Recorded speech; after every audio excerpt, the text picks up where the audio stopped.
الصلاة والسلام على سيد الأنبياء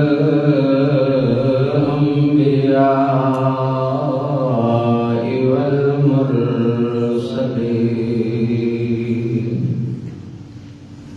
وعلى آله وأصحابه أجمعين.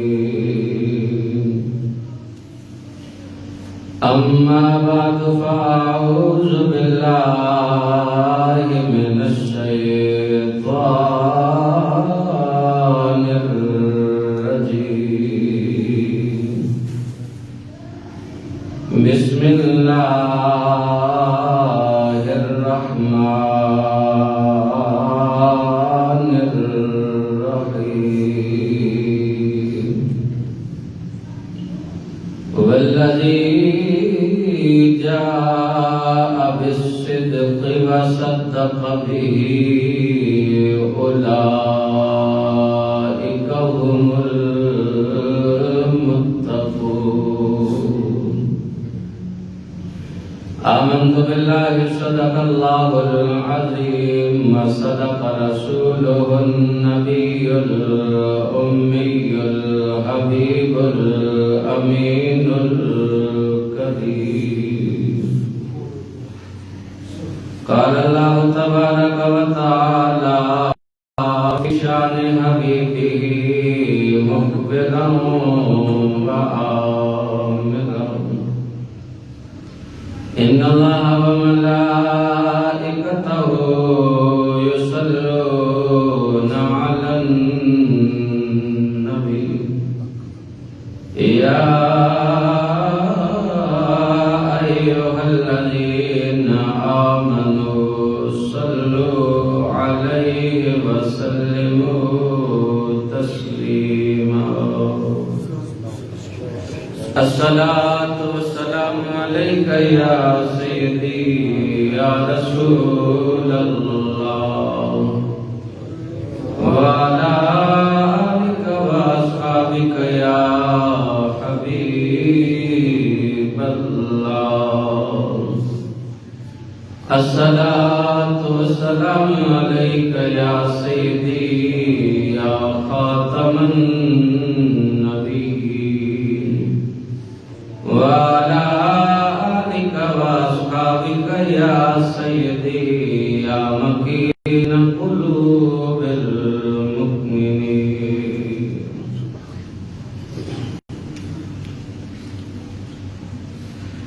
بعد سنا نبی پاک صلی اللہ تعالیٰ علیہ وسلم کی بارگاہ اقدس کے اندر ہدیہ عقیدت پیش کرنے کے بعد قبل صد احترام بزرگوں دوستوں برادران اسلام، دعا ہے اللہ تعالیٰ میری زبان پہ کلمہ حق جاری نصیب فرمائے. سننے سنانے کے بعد اللہ مجھے اور آپ کو عمل کی توفیق عطا فرمائے.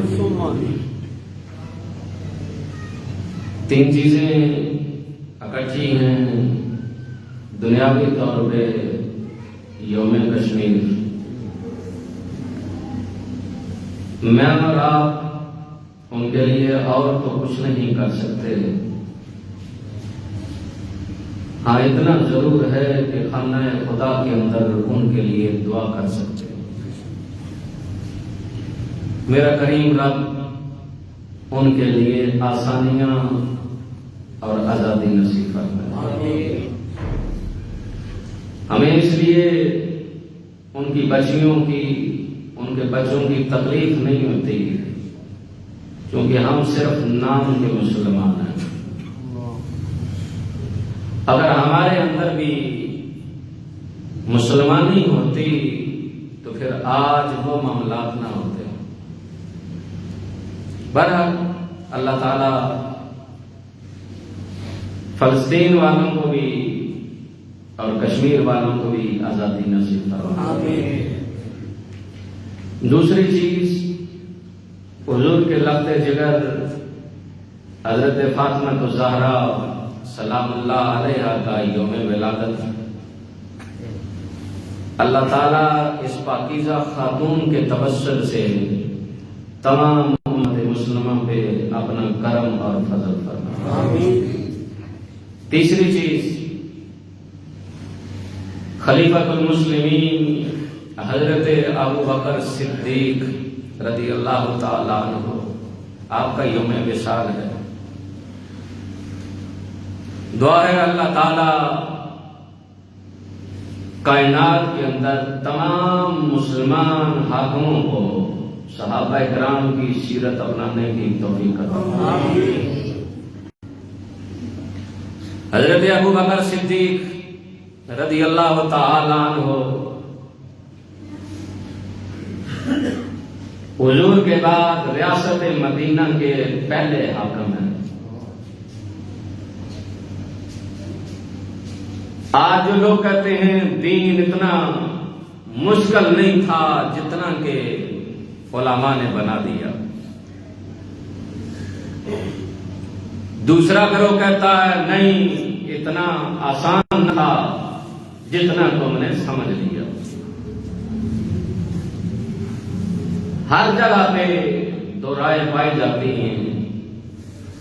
دیکھنا اب یہ ہے کہ ریاست مدینہ کے پہلے حاکم اور دین کا معاملہ، حضور کے وصال کے بعد تقریباً 28 ماہ تک حضرت ابو بکر صدیق نے خلافت کا منصب سنبھالا۔ یہ تقریباً 2.5 سال 2.25 سال کا عرصہ بنتا ہے۔ آپ نے جب ان مشکل ترین حالات میں حکومت سنبھالی، خلافت سنبھالی، یعنی کتنی سخت ترین تھی کہ حضرت عمر فاروق جیسا انسان اسے بھی ابو بکر سنبھال رہے ہیں۔ باقیوں کا تو معاملہ ہی اور ہے۔ لوگوں نے زکات دینے سے انکار کر دیا۔ آج اگر کوئی انکار کرے تو زکات کے محکمے موجود ہیں پاکستان کے اندر، زکات کی کمیٹیاں موجود ہیں، لیکن مستحق زکات تک کچھ پہنچتا نہیں۔ زکات دینے والوں نے انکار کیا، حضرت ابو بکر صدیق نے ان کے خلاف اعلان جہاد کر دیا۔ معاملہ بالکل آسان تھا، کوئی زکات اگر نہیں دیتا تو نہ دے، جو دیتا ہے تو اچھا ہے۔ حضرت ابو بکر صدیق نے فرمایا نہیں، یہ میرے نبی کی شریعت کی حد ہے کہ جو صاحب نصاب ہو وہ زکات ادا کرے۔ اگر وہ انکار کریں گے تو ابو بکر کو اگر اپنی جان بھی دینی پڑی تو دے کر ان سے زکات وصول کروں گا۔ حضرت عمر فاروق آئے، آ کر کہا حضور امیر المومنین اتنی سختی نہ کریں، لوگ دین سے دور بھاگیں گے۔ جس طرح آج ہمیں کہا جاتا ہے کہ مولانا صاحب اتنی سختی نہ کریں، لوگ بھاگ جائیں گے مسجد سے، آسانی کریں۔ ریاست مدینہ کا پہلا حاکم حضرت ابو بکر صدیق ہے۔ کہا عمر جب کافروں کے گروہ میں تھا تو بڑا شیر دل تھا، آج جب کلمہ پڑا ہے تو بزدل ہو گیا ہے؟ نہیں، یہ میرے نبی کی شریعت کی حد ہے، جو زکات ادا نہیں کرے گا ابو بکر اس کے ساتھ جہاد کرے گا۔ پھر کیا دوسرا مسئلہ حضرت ابو بکر صدیق کی خلافت کے اندر نبوت کے جھوٹے دعوے دار نے جنم لیا، یعنی عقیدہ ختم نبوت کو خطرہ پڑ گیا۔ آج بھی لوگ ہیں، دیکھنا یہ ہے کہ ان کا عقیدہ وہی ہے جو حضرت ابو بکر صدیق کا ہے۔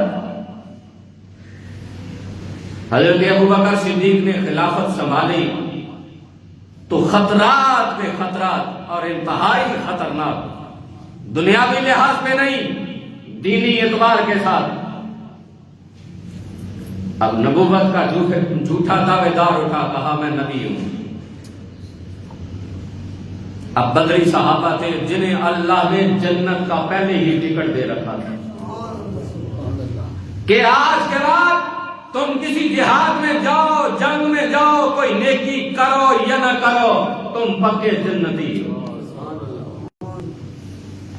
حضرت ابوبکر صدیق نے کہا آپ بھی جو مرضی کریں، آج کے بعد آپ کو کسی جہاد میں نہیں بھیجا جائے گا۔ وقت گزرا، جب یہ فتنہ اٹھا عقیدہ ختم نبوت کا، تو حضرت ابوبکر صدیق نے اعلان فرمایا کوئی بدری ہو، کوئی انصاری ہو، کوئی مہاجر ہو، سارے اٹھو، تلوار لو اور نکل جاؤ اس جھوٹے شخص کی طرف جس نے عقیدہ ختم نبوت پر یہ قدغن لگانے کی کوشش کی ہے۔ صحابہ کہتے ہیں جتنے جلیل القدر صحابہ اور حافظ قرآن اس جنگ میں عقیدہ ختم نبوت میں شہید ہوئے ہیں، کسی دوسری جنگ میں ہم نے نہیں دیکھا شہادت پاتے۔ آج کہا جاتا ہے کہ اتنا آسان معاملہ ہے، ایسے ہی اس کو اچھالا جا رہا ہے۔ کیوں؟ اس لیے کہ جس کا تعلق حضور کے ساتھ کمزور ہے وہ پروردگار میں بھی ایمان کامل نہیں رکھ سکتا۔ آپ کہیں گے کیوں جی؟ اللہ کو مان رہے ہیں، نماز پڑھ رہے ہیں، نبی کو اگر کم بھی مانا جائے تو اس میں کیا حرج ہے؟ یہی کام تو مردود لعین شیطان نے کیا تھا،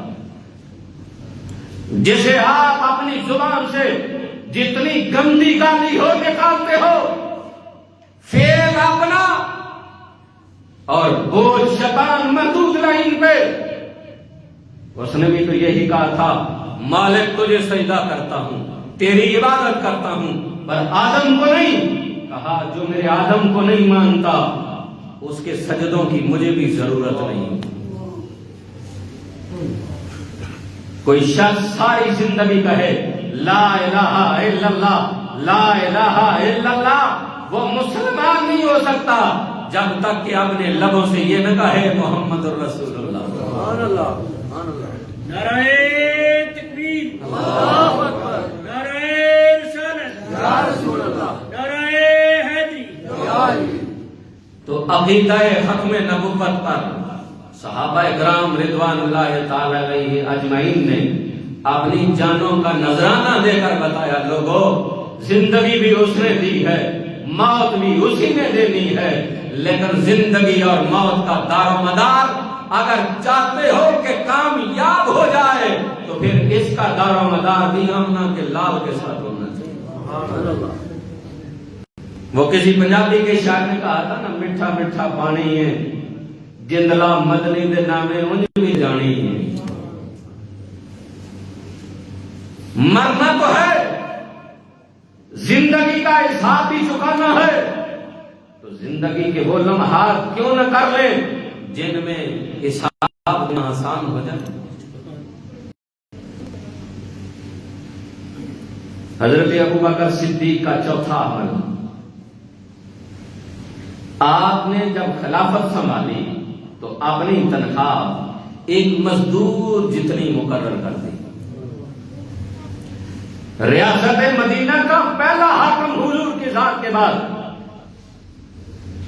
مسلمانوں کا پہلا خلیفہ، خلافت، بادشاہ، حاکم، حکومت سنبھالنے کے بعد پہلا کام کیا ہے؟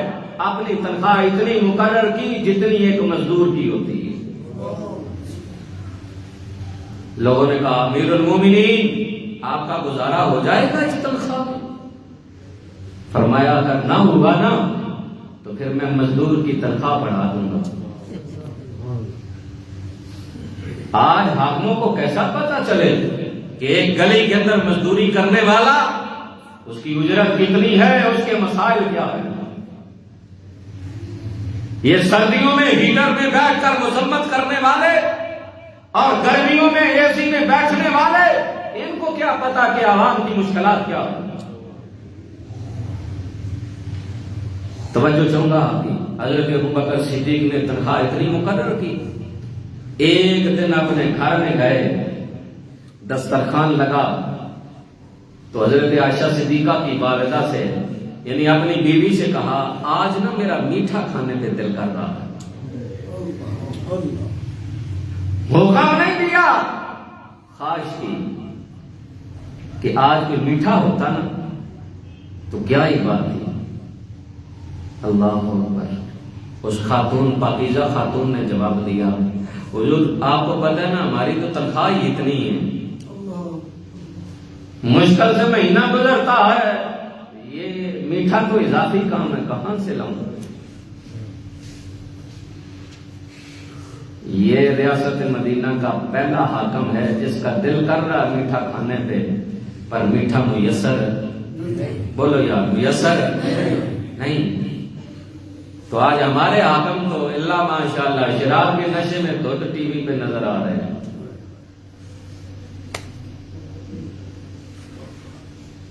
جو باقی بچ گئے وہ پرمٹ تقسیم کر رہے ہیں. مرد و زن کے اندر امتیاز نہیں رہا. ایک زمانہ تھا جو شراب پیتا تھا لوگ اسے برا محسوس کرتے تھے، کہتے تھے نہیں یہ نشہ کرتا ہے، اچھا انسان نہیں. اب خواتین بھی کرنے لگی، اور استغفر اللہ اتنی بدماشی اور عیاشی کہ اس کو فخر محسوس کیا جا رہا ہے. اسے ماڈرن فیملی تصور کیا جا رہا ہے جو شراب پی رہی ہے. اور جو نہیں پیتے وہ تجسس کی نگاہوں سے دیکھ رہے ہیں. واقعہ یار کیا کمال ہے، بچیاں شراب، بچے شراب، میاں شراب، بیوی شراب. لعنت اللہ ہے. یہ ماڈرن ہے یا ذلت ہے؟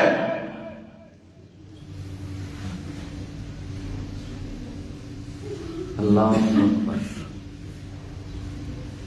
حضرت ابوبکر صدیق نے خواہش کی. بیوی نے کہا جناب بڑی مشکل سے گزارا ہوتا ہے، ہم کچھ نہیں کر سکتے. توجہ چاہوں گا آپ سب دوستوں کی. بیوی نے کفایت شیاری شروع کر دی. ہر روز آدھا پونا پورا ایک دینار بچاتی. کیسے؟ وہ جو آمدنی تھی نا مہینے کی، اس میں سے، یعنی اگر دن کا گزارا ہوتا ہے نا روپے سے، تو اس میں سے پونا روپیہ خرچ کر لیا، 4 پیسے اس میں سے نا گٹ گٹیا کر کے بچا لیے. 4-5 دن گزرے، 4-5 دینار بن گئے. اسے میٹھا بنایا، دسترخوان پہ سجایا. ریاست مدینہ کا پہلا حاکم حضرت ابوبکر صدیق آیا، دسترخوان سجا دیکھا تو روٹی کے ساتھ میٹھا بھی تھا. کہا یہ کہاں سے آیا؟ آج گھر میں جانے والوں، کبھی کسی نے بیوی سے سوال کیا یہ میں تو خرید کے لایا نہیں تھا، یہ کہاں سے آیا؟ کس نے بھیجا؟ کہاں سے آیا؟ تو نے اسے کہاں سے لیا؟ یہ حق ہے آپ کا کہ آپ سوال کریں یہ کہاں سے آیا. کہیں ناجائز ذریعے سے تو نہیں آیا، حرام کام کا تو نہیں آیا. اور امام مالک کا طریقہ یہ تھا، ایک خاتون نے ان کے گھر میں تحفہ بھیجا. آپ نے پوچھا یہ کہاں سے آیا؟ بیوی نے کہا حضور وہ فلاں عورت نے بھیجا. کہا اس کا شوہر تو رزق حلال کماتا ہی نہیں، لہذا یہ میرے گھر میں نہیں بنے گا. کہا حضور غریبوں کو دے دوں؟ توجہ چاہوں گا، غریبوں کو دے دوں؟ کہا جو امام مالک اپنے پیٹ میں نہیں ڈالنا چاہتا وہ غریبوں کے پیٹ میں کیسے ڈالے؟ آج ہمارے ہاں مانگنے والوں کو دے دو، جو گل سڑ چکا وہ مانگنے والوں کو دے دو. وہ جو بیچارے روٹی سے تنگ تھے ان کے پیٹ میں زہر ڈال دو تاکہ دوائی سے بھی جائے. کہا میرے گھر میں نہیں بنے گا. حضور غریبوں کو دے دے. کہا نہیں، جو مالک اپنے لیے پسند نہیں کرتا وہ غریبوں کے لیے بھی نہیں. آپ چلے گئے نماز کے لیے. بیوی نے اپنی ملازمہ سے کہا اٹھاؤ جا کے دریا میں ڈال دو. دریا میں ڈال دیا گیا. آپ گھر واپس لوٹے. کہا کدھر گیا؟ کہا دریا میں ڈال دیا. کہا امام مالک آج اعلان کر رہا ہے آج کے بعد دریائی چیز کوئی نہیں کھائے گا، اس لیے کہ نہ جانے وہ کس مچھلی کے پیٹ میں حرام کمانے والے کی غذا کی ہے، وہ حرام کہیں امام مالک کے پیٹ میں نہ آ جائے. اللہ. حضرت ابو بکر صدیق نے سوال کیا، توجہ چاہوں گا کہاں سے آیا؟ اب سنیے. بیوی نے کہا حضور میں نے نہ کچھ دبدبیا کر کے بڑی کفایت سیاری سے بڑی مشکل حالات سے آپ کا بچوں کا پیٹ پالا، لیکن بیچ میں سے آدھا روپیہ یا پورا پونا بچایا. یہ 4-5 بچے تھے، آج اس کا میٹھا بنایا ہے. حضرت ابو بکر صدیق نے کہا یہ کتنے کا بنا؟ کہا 5 کا. مثلا تنخواہ 30 دینار. کہا اس کا مطلب ہے کہ ہمارا 25 میں گزارا چل سکتا. اٹھے جا کر قاضی کو کہا ابو بکر کے کھاتے سے آج کے بعد منتھلی 5 روپے کاٹ لے، ابو بکر کے گھر کا گزارا 25 سے بھی چل سکتا. سبحان اللہ. یہ ریاست مدینہ کے پہلے حاکم حضرت ابو بکر صدیق کا بتا رہا ہوں. اور ہمیں لولی پاپ یورپ دیکھیں، امریکہ دیکھیں، برطانیہ دیکھیں، فلاں دیکھیں، نہضانو ہمارا ان کے ساتھ تعلق نہیں، ہمارا تعلق آمنہ کے لال کے ساتھ ہے. ہمارے آئیڈیل یورپ والے کمینے نہیں، ہمارے آئیڈیل تو آمنہ کے لال ہیں اور ان کے اصحاب کا طریقہ ہے. ہمیں کہا جاتا ہے برطانیہ کے اندر لا دیکھیں. ہم نے تو دیکھا ہے، تم بھی اپنی تعصب کی اینکیں اتار کر دیکھو. برطانیہ کے اندر لا عمر بن خطاب کا ہے. برطانیہ کا ہمیں نہ بتاؤ، وہاں لا دیکھو کس کا ہے. خلیفت دوم اور ریاست مدینہ کے دوسرے حاکم حضرت عمر بن خطاب کا ہے. آپ جو سنتے ہیں نا وہاں بچہ پیدا ہوتا ہے، وظیفہ لگ جاتا ہے، بڑا ہوتا ہے، اس کی تعلیم فری ہو جاتی ہے، اسے جب جاب کی ضرورت ہو حکومت اسے جاب دیتی ہے، جب شادی کے معاملات ہو پیسے دیتی ہے، جب آگے ان کے بچے ہو جائیں حکومت ان کا وظیفہ لگا دیتی ہے. یہ قانون کس نے بتایا؟ ریاست مدینہ کے دوسرے حاکم عمر بن خطاب نے بتایا. ہمیں پتا ہے، ہمیں نہ بتاؤ. خود دیکھو حضرت عمر بن خطاب رات کو گشت کرتے تھے کہ کہیں کوئی بھوکا نہ سوئے، کہیں رات کو چوری ڈکیتی نہ ہو، رات کو کوئی مسئلہ نہ ہو. اللہ اکبر. آج تو ہمارے محافظ ہی راہزن بن گئے،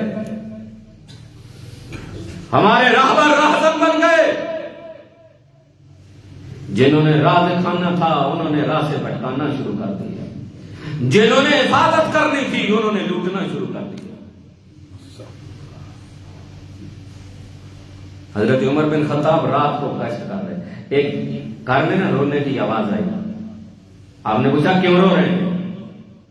تو خاتون نے کہا ابھی ہنڈیا نہیں بنی تو بچے بھوک کی وجہ سے رو رہے ہیں. کہا جلدی کرو. کہا جی اچھا جی. آپ چلے گئے. دل میں تجسس تھا کوئی مسئلہ ہے، پھر واپس لوٹ گئے، چکر لگا کے پھر آئے، بچے پھر رو رہے ہیں. آپ نے نا بڑے سخت لہجے میں کہا ہوگا، پہلے بھی پوچھا ہے بچے رو رہے ہیں ابھی تک ہنڈیا تیار نہیں. وہ خاتون نا آگے سے بڑی سخت لہجے میں بولی کہا کون ہو آدھی رات کو تنگ کرنے والے؟ جاؤ اپنا کام کرو جا کر،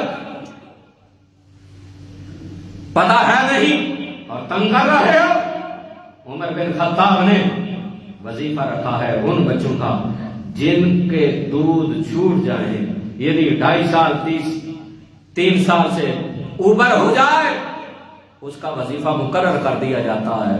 بچہ دودھ پینے کی ضد کرتا ہے، میں دودھ پلا نہیں رہی، چھڑوا رہی ہوں، اس لیے بچہ رو رہا ہے۔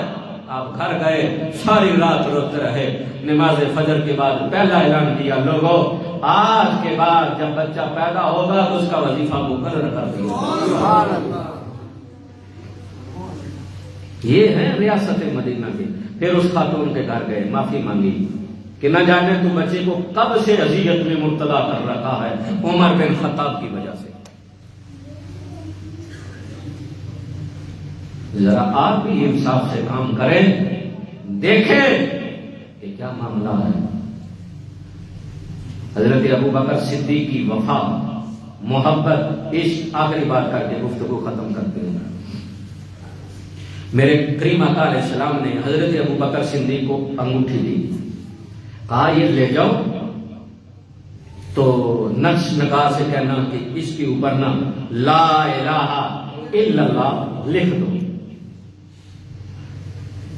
حضرت ابوبکر صدیق انگوٹھی لے کر نقاش کے بعد جاتے ہیں، اسے کہتے ہیں لا الہ الا اللہ لکھ دو۔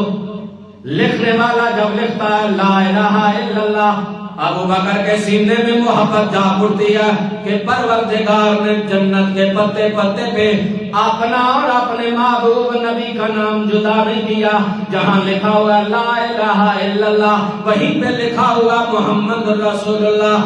اگر پورے دیکھو تو ان کی پیشانیوں پہ بھی یہی نام ہے، جنت کے پتوں پہ دیکھیں تو یہی نام لکھا ہوا ہے، حور و غلمان دیکھیں، جنت کے دروازے دیکھیں، حتیٰ کہ اللہ نے آذان کے اندر بھی اپنے محبوب نبی کا نام جدا نہیں کیا، اقامت کے اندر بھی جدا نہیں کیا۔ جہاں بھی اپنی عبادت کا اعلان کروایا وہیں پہ اپنے محبوب نبی کے نام کا تذکرہ کروایا۔ ابوبکر آج اکیلے رب کا نام لکھوا رہا ہے۔ ساتھی کہتے ہیں لکھنے والے یہاں لا الہ الا اللہ کے ساتھ محمد رسول اللہ بھی لکھ دے، لکھنے والے نے وہاں محمد رسول اللہ بھی لکھ دیا۔ اب انگوٹھی لے کر ابوبکر صدیق چلے، اوپر سے عرش والے کو یہ محبت اتنی پسند آئی، کہا جبرائیل یا رب جلیل کیا آرڈر ہے؟ فرمایا جا، اگر ابوبکر نے میرے یار کا نام میرے یار سے جدا نہیں کیا تو میں رب تعالیٰ بھی نہیں چاہتا میرے محمد یار سے ابوبکر کے یار کا نام جدا ہو۔ جاؤ جہاں لا الہ الا اللہ محمد رسول اللہ لکھا ہوگا وہاں ابوبکر صدیق کا نام بھی لکھ دو۔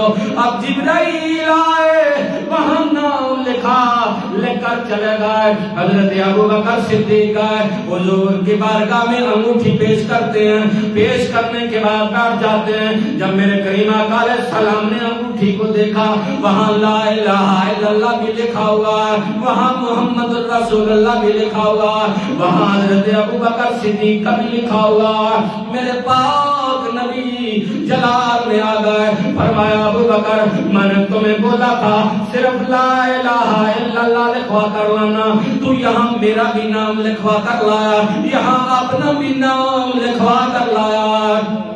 ہاتھ جوڑ کر عرض کرنے لگے پیارے آپ کا نام تو میں نے اپنی مرضی سے لکھوایا، اس لیے کہ پروردگار نے کہیں بھی آپ کا نام جدا نہیں کیا، اس لیے لکھوا کر لایا ہوں۔ میری محبت نے گوارا نہ کیا آپ کا نام اللہ سے اللہ کے نام سے جدا کر دیا جائے، لیکن پیارے مجھے رب ذوالجلال کی قسم ہے میں نے اپنا نام نہیں لکھوایا، میں قسم اٹھا کے کہتا ہوں نہیں لکھوایا۔ ادھر رب نے فرمایا جبرائیل جا، ایک یار اپنے یار کو تسلی نہ دے رہا ہے، جلدی جا، اس کا قصور نہیں ہے۔ جبرائیل امین آ جاتے ہیں، آ کر سلام عرض کرتے ہیں۔ میرے کریم نبی نے لجپال نے جلال میں دیکھا جبرائیل امین کو، جبرائیل امین نے عرض کیا پیارے حضرت ابوبکر صدیق کا اس میں کوئی عمل دخل نہیں ہے۔ ابوبکر صدیق نے جب آپ کا نام رب سے جدا نہیں کیا، اللہ کی محبت نے گوارا نہیں کیا کہ آپ کے نام کے ساتھ ابو بکر کا نام جدا کر دیا جائے۔ نعرہ تکبیر، نعرہ رسالت، نعرہ حیدری۔ حضرت ابو بکر صدیق کی وفا عشق یہ تھا کہ کہیں بھی پروردگار سے حضور کی ذات کو جدا نہ کیا جائے، اور آج ہمیں اللہ کافی ہے، بس صرف اللہ، میں نے کہا بس صرف اللہ، تو پھر 1,24,000 نبیوں کو بھیجنے کا مقصد؟ ہم عبادت کرنے والے کافی ہیں، میں نے کہا اس عبادت کو تو رب قبول ہی نہیں کرتا جو نبوت کے در سے ہٹ کر کی جائے۔ دعا کرو اللہ تعالیٰ کشمیر والوں کو آزادی نصیب فرمائے، فلسطین والوں کو آزادی نصیب فرمائے۔ آج ہم ان کے لیے اور کچھ نہیں، بس دعا کے توفیق دے سکتے ہیں۔ وہ پروردگار ہے، شاید مالک کسی کی دعا کو قبول کرے اور ان کے لیے کوئی ایسا مرد مجاہد پیدا کر دے جو ان کے لیے آزادی کی امید کی کرن پر ہوگا۔